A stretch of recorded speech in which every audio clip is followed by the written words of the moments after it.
In this video I will show you the connection of this MPPT boost converter trainer kit. These two terminals is given for the input DC source. Here you can connect your solar panel or battery. Next comes the relay.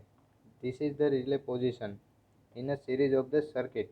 This will make and break your circuit with the source. Here is our IPV sensing. As you can see, this is our sensor card. First one is this blue one is our V out sensing. Second one is the V in sensing. Third one is our I out sensing, and fourth one is our I in sensing. V in means VPV and I in means IPV. The next comes inductor here, and this is located at this red label device. Here you can see this is inductor, and the next come IGBT switch. You can see over this card.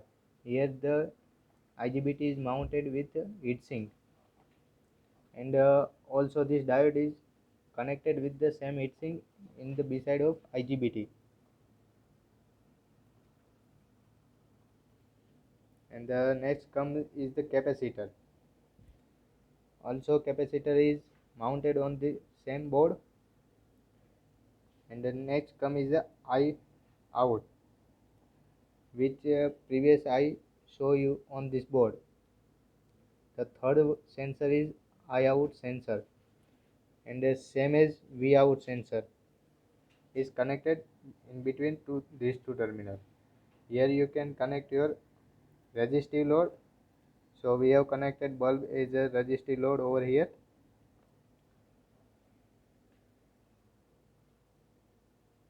This is our sensor card, and the auxiliary power required for this sensing operation we have connected with the power card for the sensor.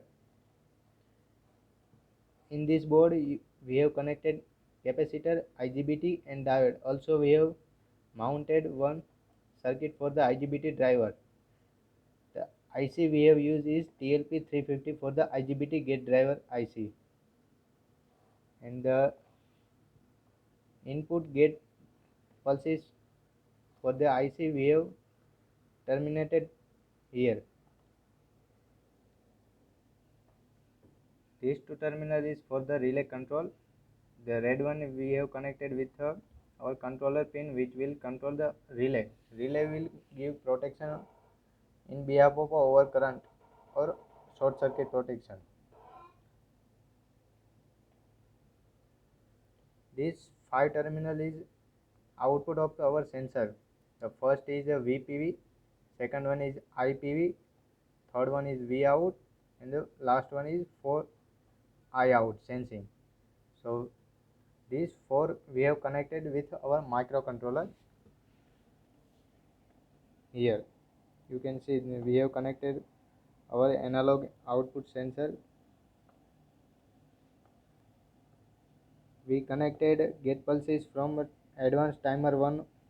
You can see here with gate pulse input plus 5 volt gate pulse signal and the ground pin. And these two pin we have connected with our controller GPO pin PD1.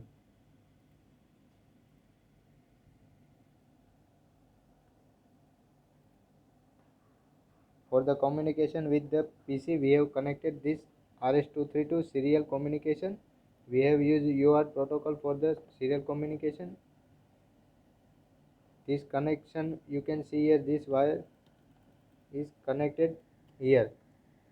This device is our RS232 serial to USB converter. This is our serial to USB converter we have used because our PC has no RS232 port, so we have used this and we have connected with our PC.